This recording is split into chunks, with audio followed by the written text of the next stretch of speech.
What's up, guys? I had some errands to run today. I had to take the car out and do a little bit of running around. So I figured while I did, I would kind of do a little bit of almost like a driving review, kind of breakdown on and answer a lot of the questions that I get whenever I go to meets about the car, and maybe shed some light on some things about owning a C5 Z06 Corvette, and especially one that's this modified, and maybe it'll help some of you guys choose whether or not you want to own one, whether or not or whether or not you want to modify one, or at least how far you want to go with it. So I guess let's get started. So the probably most frequent question that I get asked whenever I go to meets and whenever I talk to people about the car is the ride height, drivability, and how I daily drive this car being as low as it is. Because as it sits right now, it's on Silver's Neo Max coilovers, and it is about 1.5 inches lower than the max low setting on the factory bolts. Now,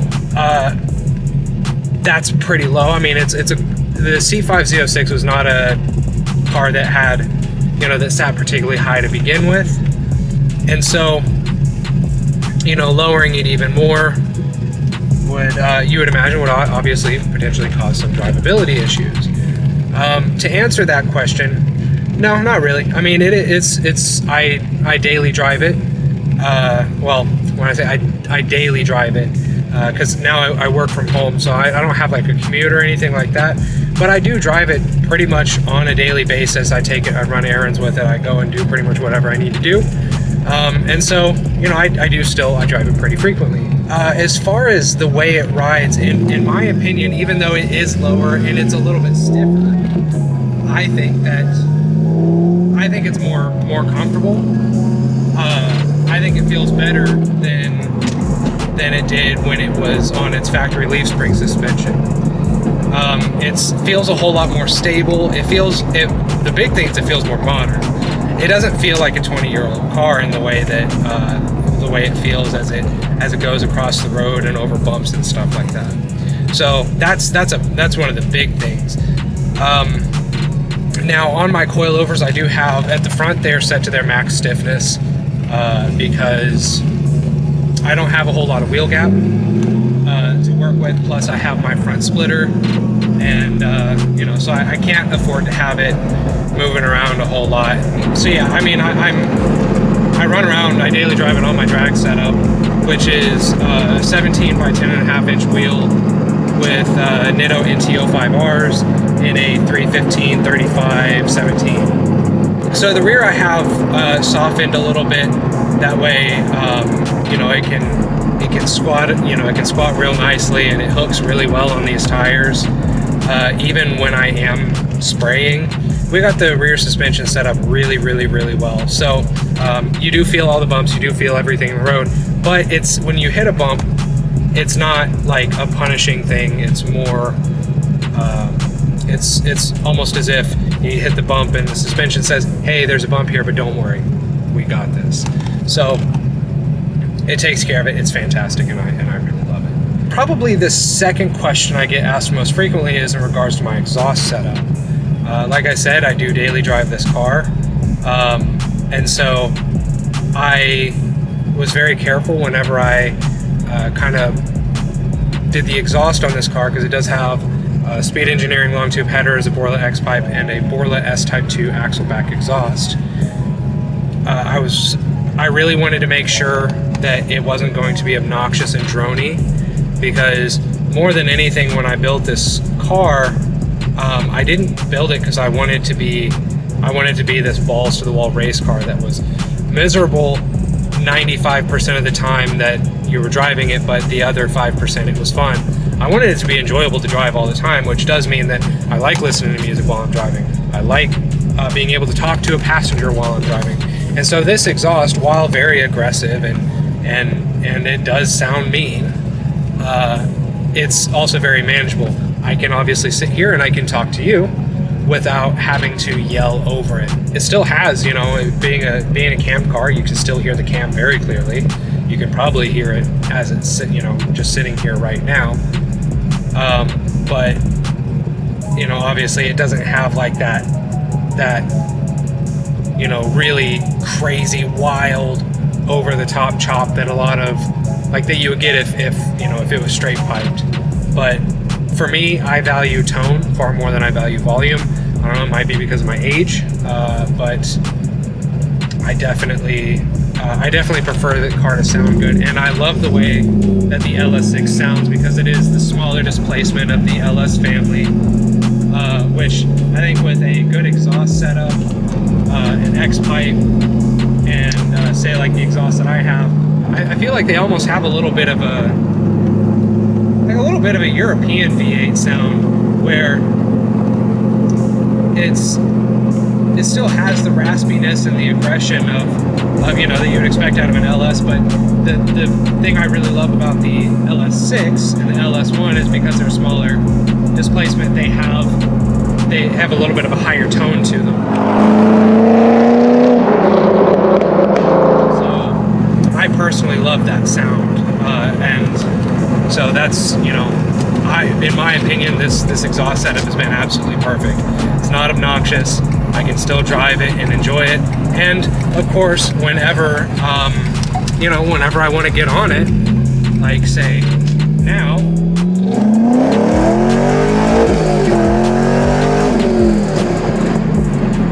it still sounds nasty and is, I mean, it's a mean sounding, you know, car. So I do know here's a big question. Here's a big question that I get relatively frequently, and that is regarding all the modifications I've done to it, and being a heads cam nitrous car, and how that's affected the drivability from the perspective of fuel economy.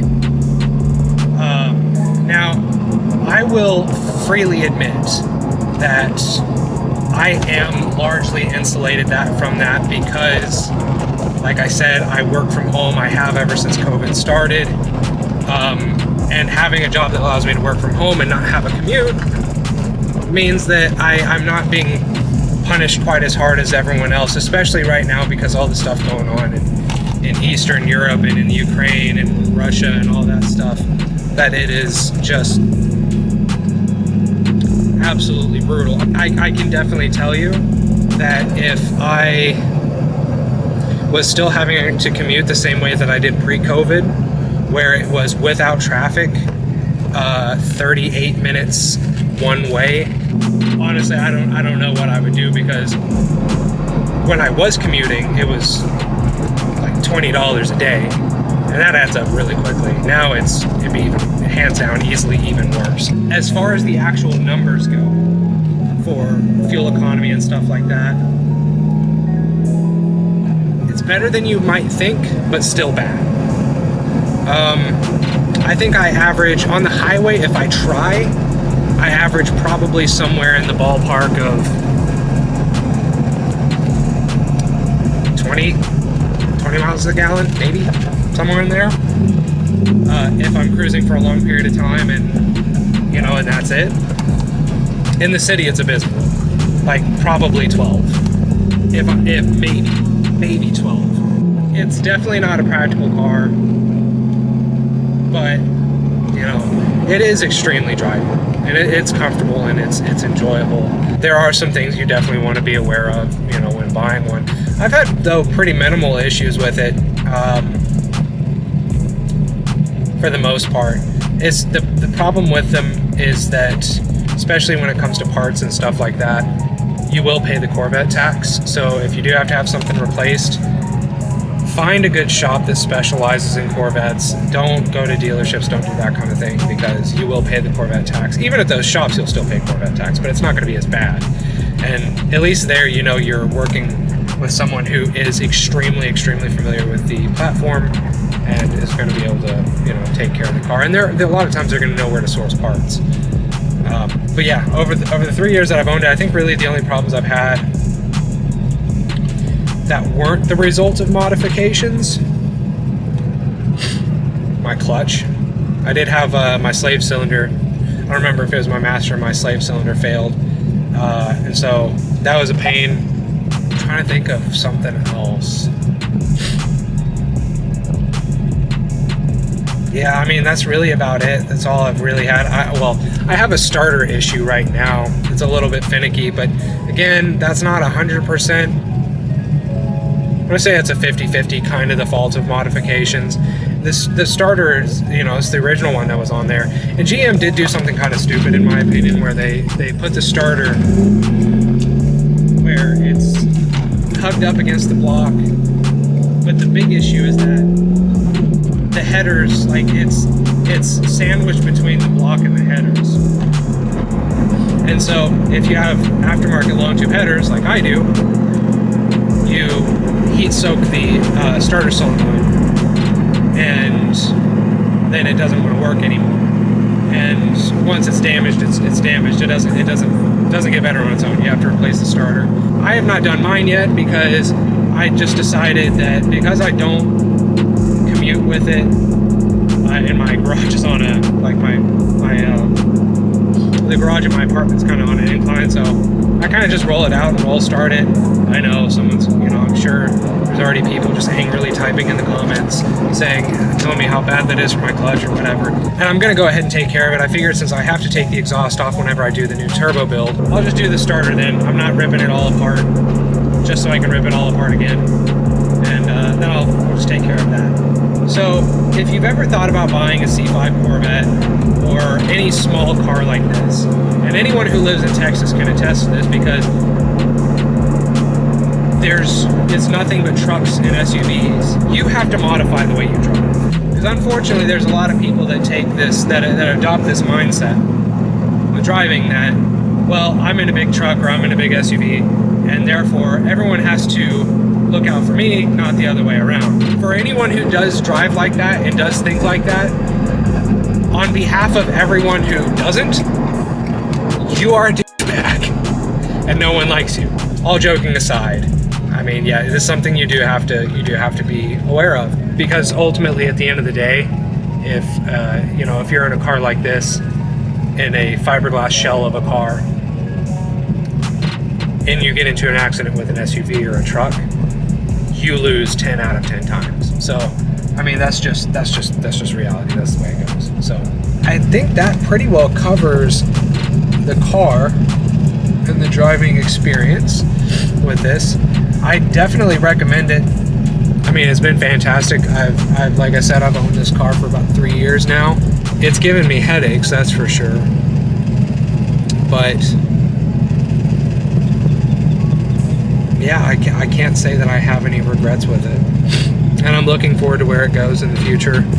And I'm looking forward to documenting that and kind of taking you guys along with me. And yeah, we'll see where it goes.